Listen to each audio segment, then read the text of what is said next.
SuperTalk Mississippi media production. We'll pre-record on my count. 7, 6, 5, 4, 3, 2. Roll A, fade up on A.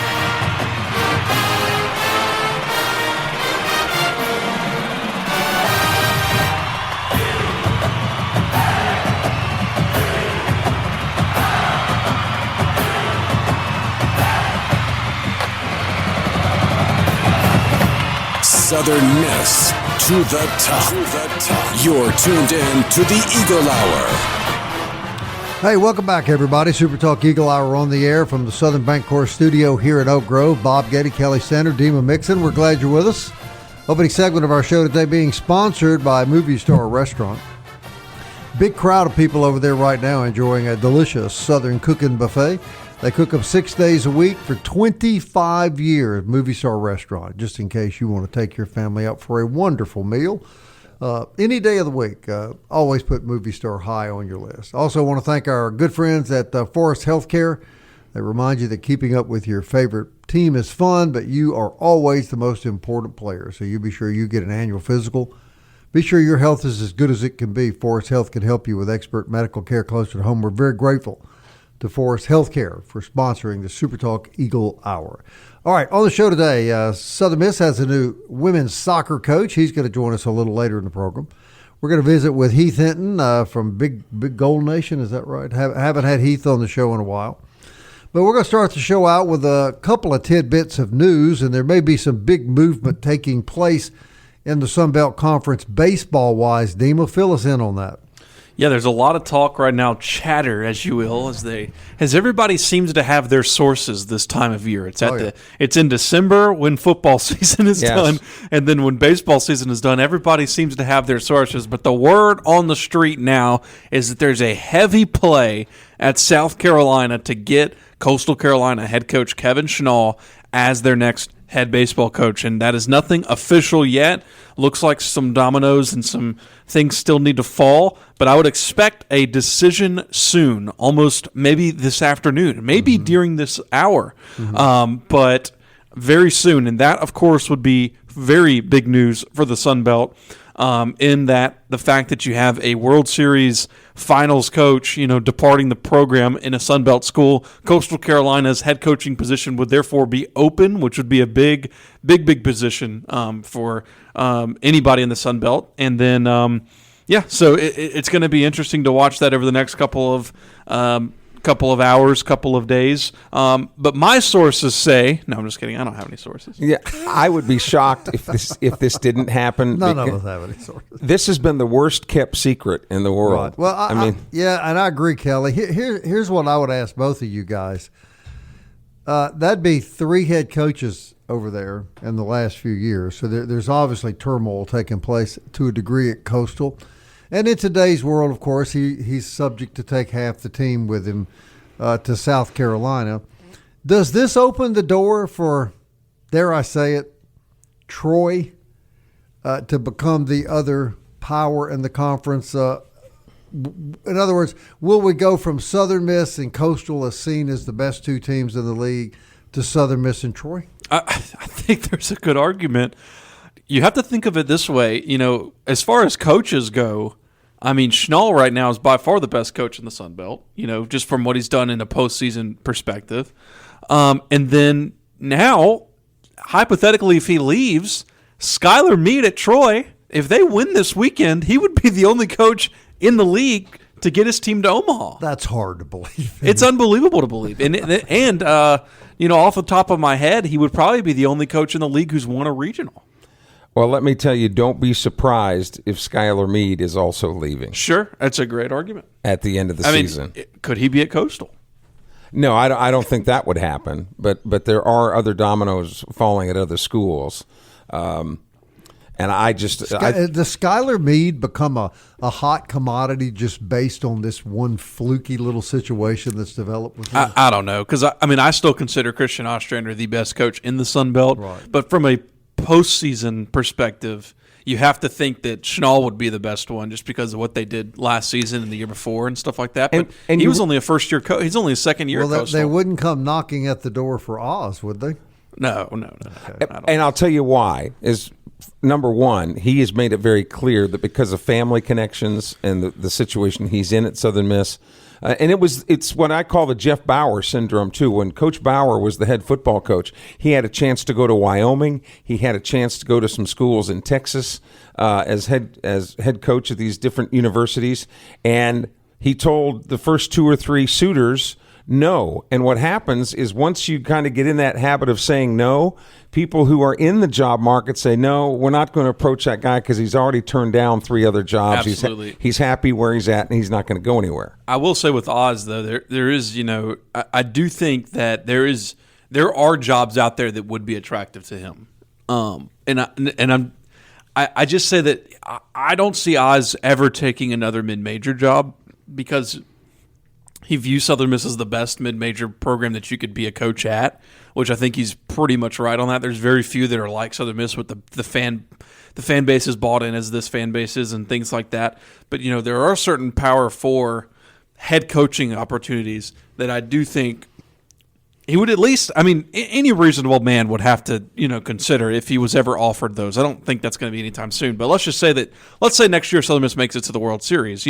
It's going to be kind of in the same scenario of if when Southern Miss finally does make the World Series and if Oz is the coach, he's going to get pulled. That's just the job and the market that he's in. But I also think, to be realistic, the marks against him right now is postseason, lack of postseason success. Which is why I don't think anything would happen in the near future. But that's why I said if they made it to Omaha, then, okay, you got that monkey off your back, and now look at all what he's done. Regular season champions, Sun Belt champions, 3 out of 4.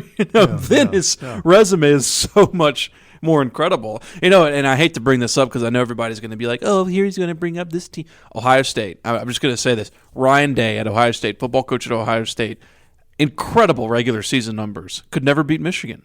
Couldn't do it. Couldn't beat Michigan and couldn't win the national championship. 2024, they win the national championship, and now he's viewed as one of the best coaches in college baseball. I think something like that is very similar to what Ostrander could happen. Yeah, and it kind of goes back. I had a conversation with the famed basketball coach, Tim Floyd, and you wonder why. Why would a coach want to leave? Well, here's what Tim Floyd told me. He said that, when he got to thinking about it, Kelly, he was at Iowa State, your alma mater. He said, I didn't really want to coach professional basketball. But when I looked at the money and I knew it would be generational wealth for my family, I had an obligation to take care of my family. Well, when I had that conversation with him way back when, I asked that exact same question, Bob, and he said, I'll give you 8 million reasons. Well, yeah, 8 million reasons to get your attention on it. It can change my view real quick. I'm still a little shocked, guys, after watching this guy and doing a little research of what a great job this guy did over at Jacksonville State. You build a baseball team like that and at a school like that, with all due respect, obviously, to Jacksonville. So I was told it was a fine academic school.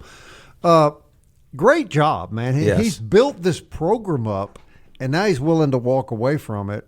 And I assume that's over money, right? Yeah, and the fact that Canyon has a lot of money, and the fact that Jacksonville State is a remote area. Mm-hmm. Now it is just east of Lake Gunnersville up there in northeast Alabama. But Jacksonville, Alabama, or the opportunities that Phoenix, Arizona can bring you, not only professionally but socially. Is that where Grand Canyon is? It's in that area. Yeah. Okay, I got you. Okay. Well, we'll if we hear anything about the coastal situation, we'll let you know. But that would be big news. Big news in Sunbelt baseball. And it is interesting that we mentioned on this program about the uncertainty of different coaching situations, what that does to people who had already committed. And we'll take, for example, Coy Clements, the prep. Who's no longer committed now. Right. He was at Oak Grove High School, prepped out of Oak Grove, then went to Southern Miss for a year, then to Pearl River Community College, where he set a single-season home run record this year. He committed to Houston, the University of Houston. Well, they lost their coach, have hired a new coach. Well, now Coy Clements announces on social media that his recruitment has reopened. So as these other coaches get placed into new areas, what happens to those guys who had already committed? It's the carousel is indeed turning, and there'll be some interesting results.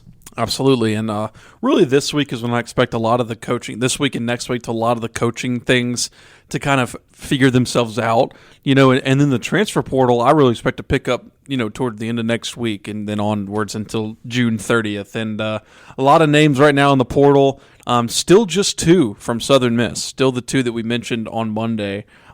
Just those 2 players, and we will obviously continue to monitor that as the month goes on here in the Berg. Real quickly, I know they've been having exit interviews all week.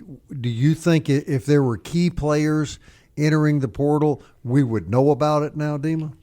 You would hope so, but that was not the case a couple seasons ago. Yeah. Because after the exit meetings, it's one of the things you do in an exit meeting find out. Is the coaches make it very clear where and if that player fits in the puzzle for next year. And if there is no intentions or it's going to be a tough push, then the players usually make that decision to jump. And then there's the draft. When does the draft start? July. We'll be right back, everybody.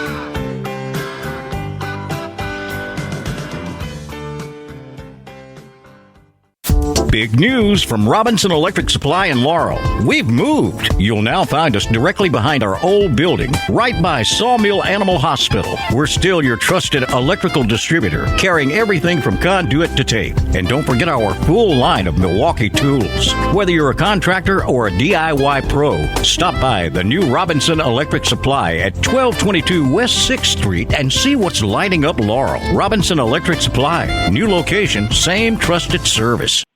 Southern Miss to the top. You're tuned in to the Eagle Hour. Our good friends at Eagle Tire West always sponsor this segment of the program. That's where you'll find Matt Warren and his great family. They own Eagle Tire on Hardy Street and Eagle Tire West out on Highway 98 West. Full service work for cars and trucks. They just did some extensive work on my car. Did a great job. They sell Goodyear tires and all other major brands as well. In fact, they can order any brand that you want. And, of course, they're big Southern Miss supporters, and they're good friends of ours at Eagle Tire and Eagle Tire West. And they're very happy to have them part of our operation. So if you need that work done, go there because you know that some of the money is going to go right back to Southern Miss. Correct, as opposed to the chain store that just opened down the road that money goes to California. That doesn't make any sense to me. Shop local. Speaking of California, did you see that a Republican was leading the governor primary? Yeah, it's hard to believe. That was unbelievable. I think hell froze over. What are they doing out there? Well, they hadn't counted all the mail-in ballots. Yeah, I'm sure there'll be a stack of those that come out of nowhere. They'll be rolling in over the next month, that's for sure. They'll find out how many they need. No, I looked last night, and it said 58% of the vote was in, and I looked about 30 minutes ago, and you know how much percent of the vote was in? 59? 58. Yeah.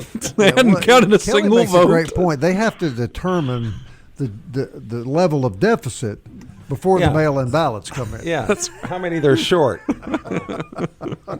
That's what one year I went to a Halloween party in Hattiesburg. Do you remember when the big kerfuffle over the mayor's race with Johnny Dupree and how could I forget? And Dave Ware, right? And the one box that came in late mysteriously appeared at about 3 a.m. I went to a Halloween party the next year. I had paper like sticking out of me like I was a ballot box, and my belt was broken, like the seal had been broken. Well, the strange thing was too that every single one of those votes. Unfortunately for Kelly, his belt is always broken. It's what's holding up a lot. It was easy. It was easy for the costume. Those ballots are always one-sided on those late arrivals. It is interesting. It's really quite an astonishing. America. What does Heath Hinton think about that? What do you think about that, Heath Hinton? Big Gold Nation?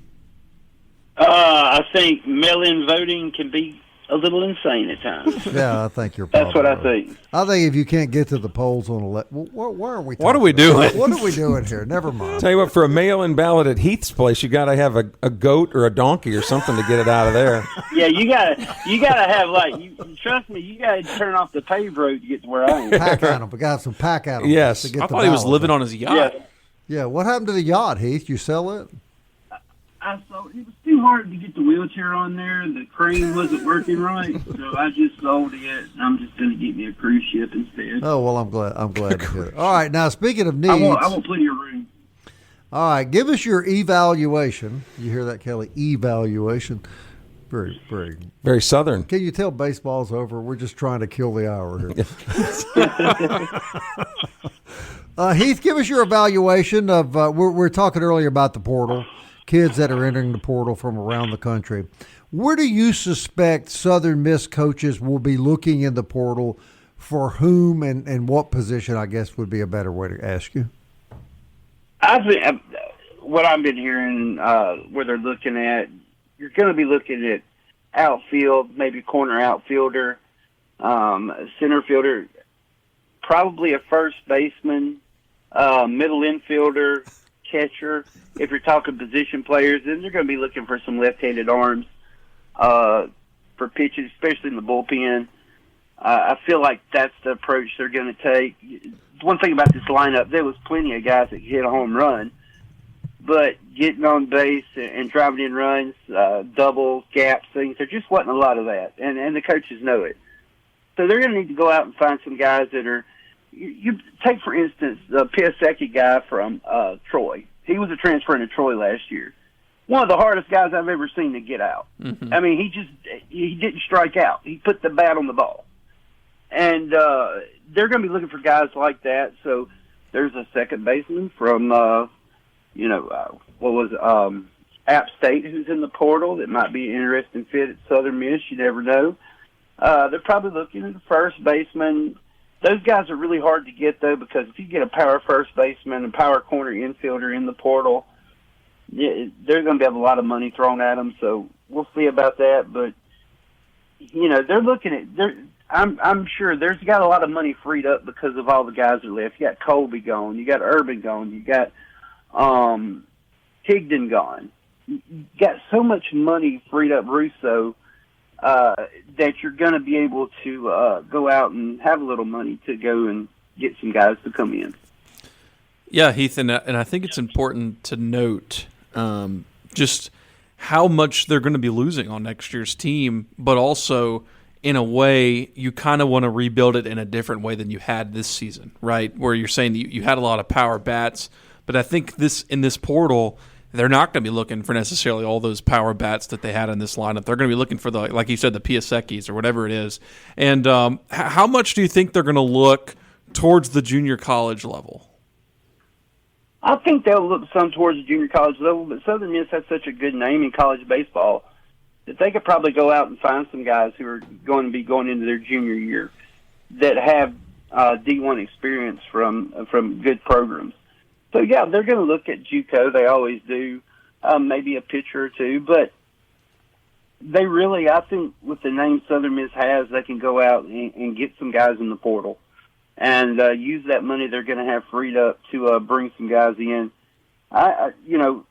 It's an interesting place that Southern Miss finds himself in right now because, yes, the recruiting class coming in is incredible. When you got 5 of the top 10 freshmen in the state coming to Hattiesburg, that's really impressive.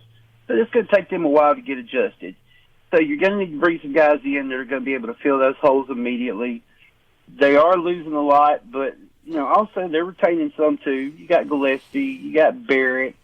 Long should be better next year. Stockman's back. So there are some pieces there. I expect Stockman to have a much better year next year.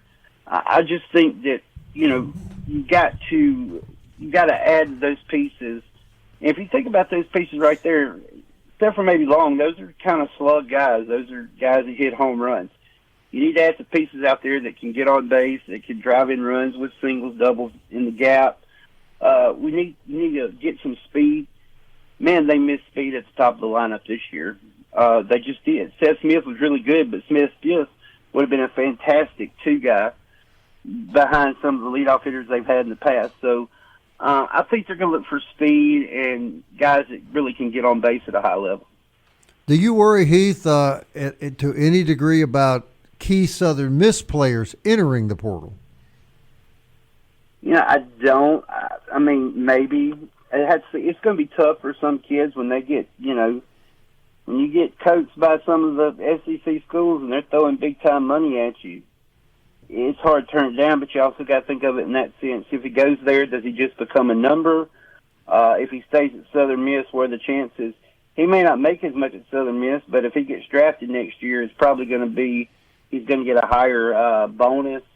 I think there's just a lot of things that weigh into that situation. Which is better for you? Do you go to a school that acquires talent, or do you go to a school that develops talent? Yeah. And most SEC schools now are acquiring talent. Southern Miss is still in the development stage, and I think that's a big issue. Isn't that a sad reality, Kelly? Well, basketball. Jay Ladner's even joking now that the new basketball slogan. That was great. Yeah, come to Southern Miss, we'll make you a millionaire. Yeah. So I think a lot of the Southern Miss coaches are in situations where they're in the business of developing, and then these guys, once they're developed, or certainly much better than they were than before they came here, then they take the first check thrown at them. David, do we have any idea where how much NIL money baseball programs within the Sun Belt have to operate? Is that ever publicly? Yeah, I mean, it's not a lot. No, it's definitely not as much as football or basketball. But I would argue, and Heath, you probably know a lot about this, but I mean, arguably, Southern Miss has to have one of the highest. Between the dugout club. Southern Miss and Coastal Carolina are your two top dogs in that area. Right. There's no question. Yeah. It's by a good bit too. So really that close. So it's like you have the ability to operate because, like, for example, if this program was like a ULM or something like that, that's you're really struggling to find players. That's why those pitching staffs aren't as deep. They don't have as 1 through 9. Southern Miss can operate in such a different perspective than that. And I do agree with Heath that the guys that you're losing is tough, such as the Russos and Allens and Urbans and Higdons, but that's going to free up a lot of money for you to go out into the portal and get some guys. Yeah. And I heard that and something else. Go ahead, Heath. I'm sorry, Kelly. I was just going to say something else that people may not realize is Coach Ostrander gets called a lot. People reach out to Southern Miss wanting to play at Southern Miss. It's not an issue of Southern Miss has to go out and find it. A lot of times, agents, parents, a lot of times they're calling Southern Miss, say, hey, we got this guy, we want to come play there, or they want to come pitch for Ostrander. That happens a lot too, and that's how Southern Miss has found some guys. So it's kind of interesting how the portal works. Southern Miss has a good reputation, and people want to be there. Yeah. All right, Heath, we appreciate you, man. Heath Hinton, Big Gold Nation. And, Heath, how can people subscribe to your chat room? Yeah, just go to On3 Big Gold Nation, sign up. We got a 50% off sale right now for your subscription, so come join and have a lot of fun. And love to have you on. Thanks, guys. I appreciate you having me on. My man. Thanks. Heath Hinton, everybody. Big Gold Nation. We'll be right back. Super Talk Eagle Hour continues.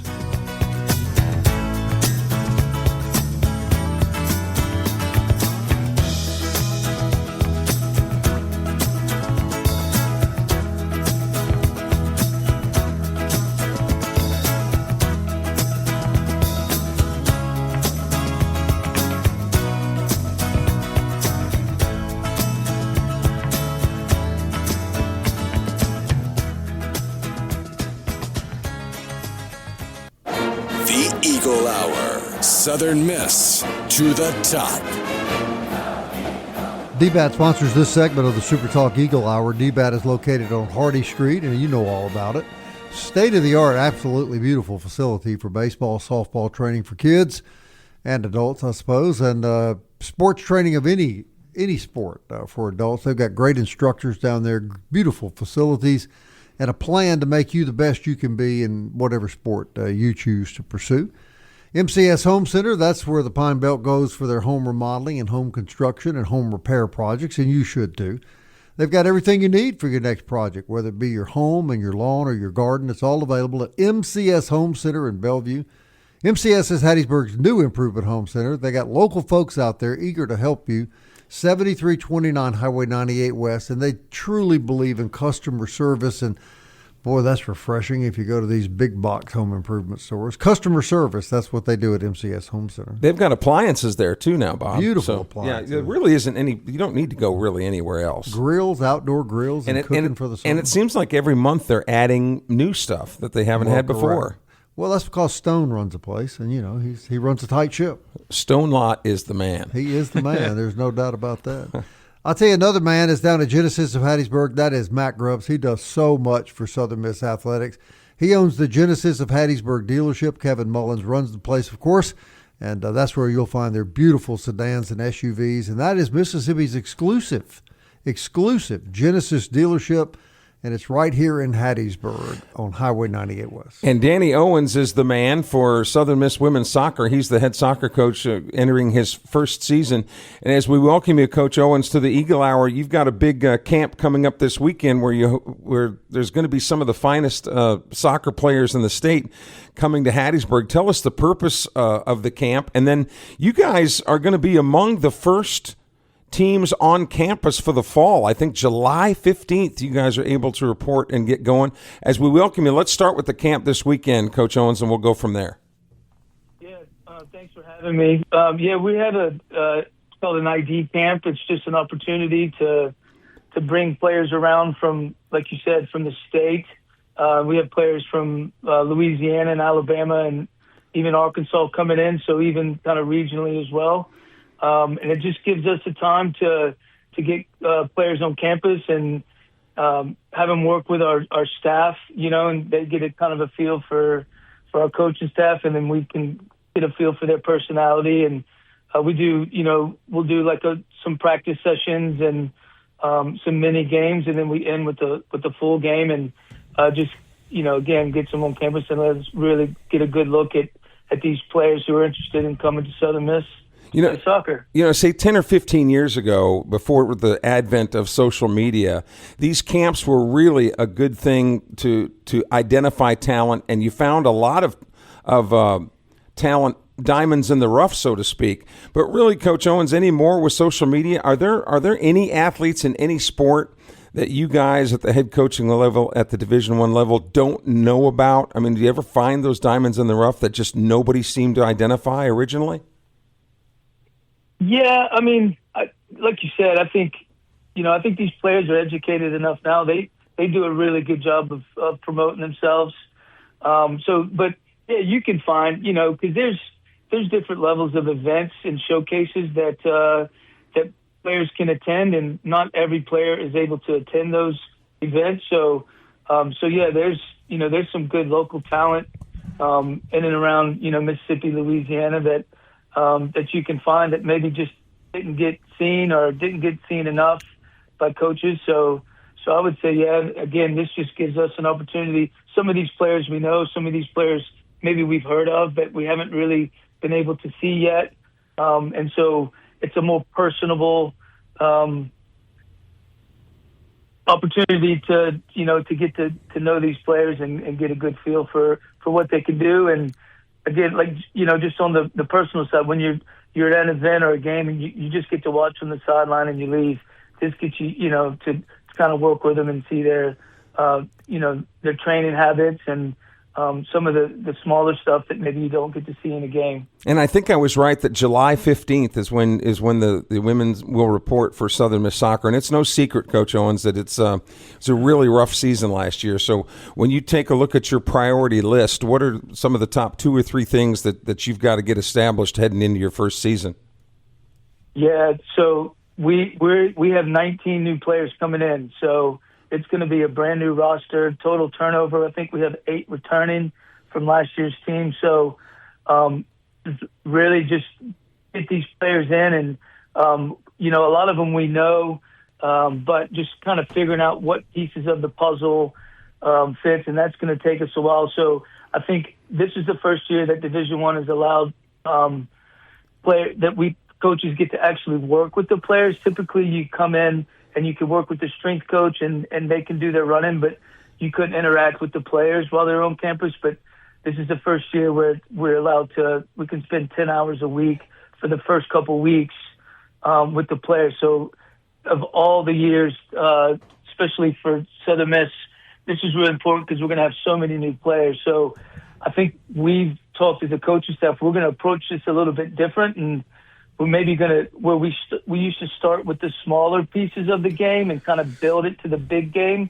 I think I'm going to go reverse and show them the big picture first over the first week, and then condense it, once we get to a traditional preseason time frame, condense it, but maybe they already have the big picture of what we're trying to do, because I think getting these players to understand how we want to play, how do we want to defend, how do we want to attack, and trying to get everybody on the same page. We really have a month. I think we open up August 13th, so we have 1 month to kind of, it's not players coming into a system that they already know from the previous year. It's they're new, we're new.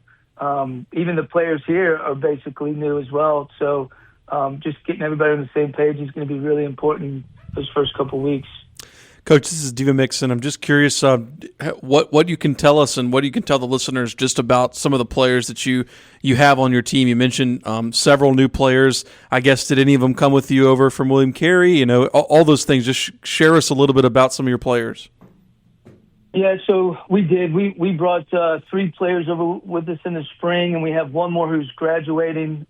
She was already coming, Ella Jeffcoat from the Jones area, from Laurel area. She was already coming to Southern Miss to do nutrition, so we kind of lucked out with having her come and join us next fall. So we're real happy with the players that we have returning. And then we picked up 5 in the spring, so like we said, a couple William Carey players and a couple transfers that came in.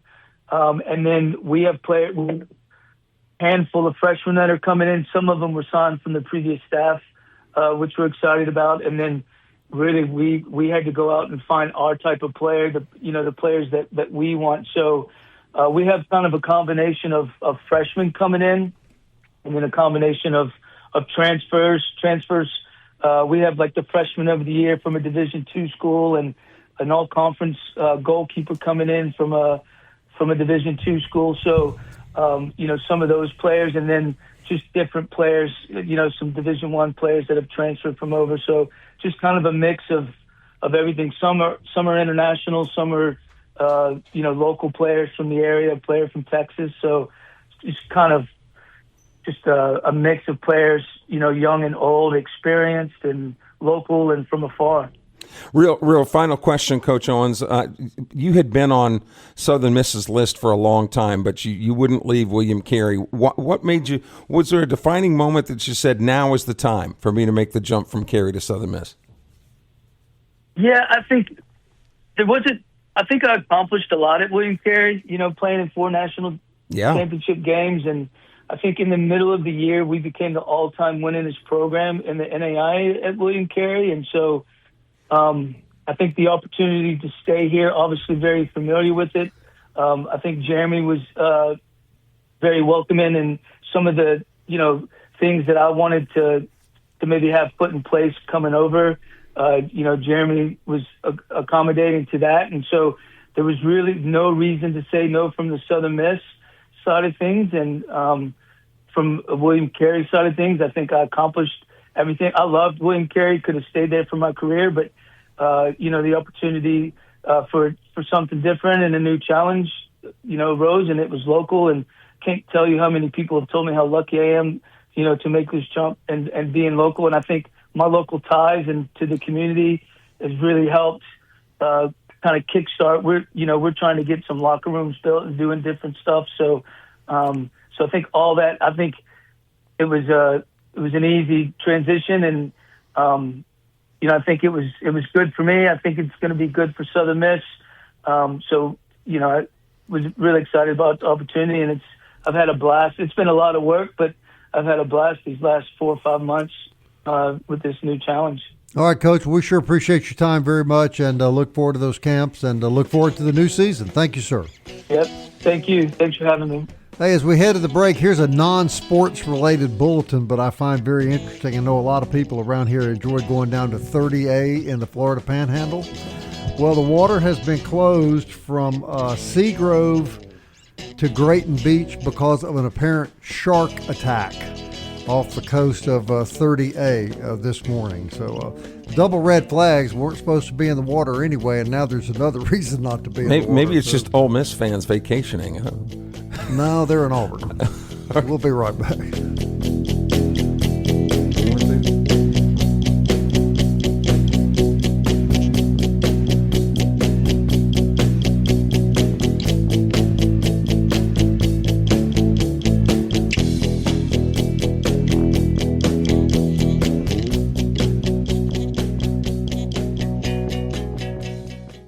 Big news from Robinson Electric Supply in Laurel. We've moved. You'll now find us directly behind our old building, right by Sawmill Animal Hospital. We're still your trusted electrical distributor, carrying everything from conduit to tape. And don't forget our full line of Milwaukee tools. Whether you're a contractor or a DIY pro, stop by the new Robinson Electric Supply at 1222 West 6th Street and see what's lighting up Laurel. Robinson Electric Supply. New location, same trusted service. You're tuned in to the Eagle Hour. The Eagle Hour. Southern Miss to the top. Got some gold and silver you need to sell? Need some hard, cold cash? No better place to go than Jewel Masters. Highway 98 West. Marty Vick's been buying gold and silver longer than anyone in the Pine Belt.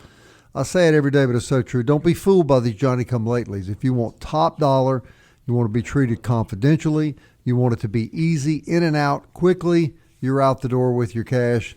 Make sure you see Marty Vick at Jewel Masters. All right, news and notes, guys. Yeah, the Southern Miss M Club Alumni Association has announced its 7-member 2026 Hall of Fame class.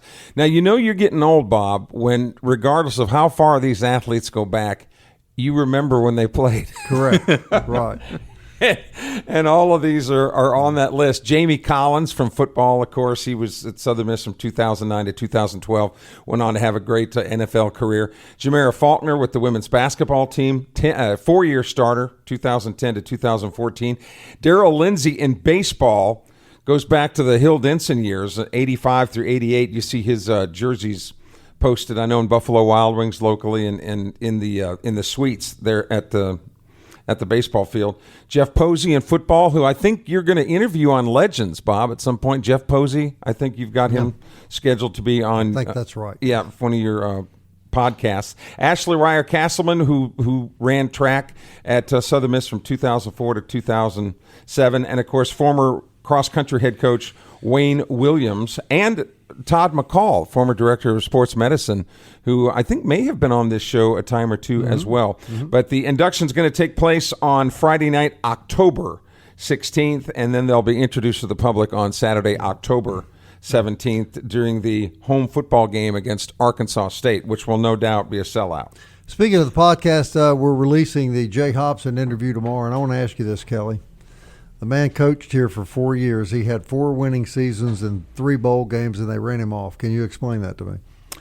I could, but we only have about 3 minutes left in the show. It's really the damnedest thing I've ever seen. Yeah, it's look, the one good thing about this show is we can call it the way we see it. Right. And the athletic department aside, sometimes the athletic department has to answer to people above them who didn't make very good decisions. Correct. And Jay left on his own accord. We should say that, but and Jay Hobson's not going to say it because he's far too Christian and a gentleman. But in my opinion, he got ripped off. You know, he's a heck of a football coach, too, man. He's got a heck of a history as a football coach. All SEC player at Ole Miss, and the only guy I've ever known that went to school at Ole Miss, but tells you, he told me that you cut me right now, I'd bleed black and gold. I'm a golden eagle. I mean, he really feels that way. And you would have thought that the athletic department would have learned from getting rid of Jeff Bauer the way they did, or MK Turk, that they would or have Jim learned. Carmody. Yeah, that they would have learned. You don't run good people off. You realize that Jim Carmody, Jeff Bauer, MK Turk are all in the Sports Hall of Fame and all got run off. And Jay Hobson got run off. I mean, when you look at his resume and what he accomplished as a head coach here, it was pretty good. We would die for that now. 4 winning seasons and 3 bowl games in 4 years. Dima, that's probably reason to run a guy away. And well, wasn't my choice. and I really don't. I think there was a lot more to it than an athletic department decision. And I don't think it totally wasn't athletic. No, for sure it wasn't. No. But that's, look, everybody's got to answer to a boss. Anyway, interesting interview coming up. And where can I hear that, Bob? You can hear it on Apple or Spotify. And do I go to Legends with Bob Getty? You do. Okay. And you should, as you click it on, you should say, "Thank you, Dima Mixon," because Bob Getty would have no idea how to get it on. Well, and I would have to type it in because Siri's not going to take me anywhere. Yeah, and speaking of football, the Sunbelt Media Day lineup was announced today, and it's held in New Orleans as it is every year, July 15th and 16th, and Southern Miss will go on Thursday. That's That's the 16th. That's the 16th. Okay. With new member of the Sun Belt, Louisiana Tech, as well, joining the Sun Belt there as well. And Keith Gill will give his State of the Conference address on Wednesday, July 15th, which means, every other year for me, I have to go both days because you have to go for Keith Gill and Southern Miss. So. Will you guys please ask him why in baseball they don't schedule Southern Miss and Coastal every year? I was just going to say. And why they don't have a media day for their best sport? He probably won't want to field that question, but I'm going to ask it. It's got to be one of the first questions. In scheduling in general, like, what are they doing? Yeah, like basketball scheduling. Yes. Just 4 games. 4-game road swings, Right, so you guys are making notes for all this? Oh, yeah. We're not going to let him off the hook. Because they're going to grill him, aren't you? Yeah, here comes the boys from the Eagle Hour. He's going to be dreading it. Yeah. We're highly skilled, cutting-edge journalists, buddy. We're not going to let him just off the hook like that. I just can't wait to see what Kelly wears for the 2-day event. Yeah. Are you going to wear that nice pink outfit you got on today, Kelly? But you guys just can't stand the fact that I happen to have a flair for fashion. Will you at least wear pants? Yes, of course I'm going to wear pants. It's actually a nice event. You're supposed to wear some. There are TV cameras there. Yeah. I'll have my pants on, not my underwear and Megadeth T-shirt that I normally wear. No cartoon T-shirts. Please. Okay. You actually have to look presentable at that event, Kelly. Yeah. Well, not everybody. I mean, there's one guy there that says he's from SuperTalk, Mississippi, and I've never seen the guy in my life. We have no idea who he is. But that's the truth, isn't it, Bob? We have no idea who he is. That is the truth, listeners. Okay, let's stop before you get us in trouble here. All right, that wraps up this show, and I'm glad it does. Back tomorrow at 1 o'clock. We hope. Southern Miss. To the top. Into the future. Time keeps on slipping, slipping, slipping. Into the future. I want to fly like an eagle to the sea.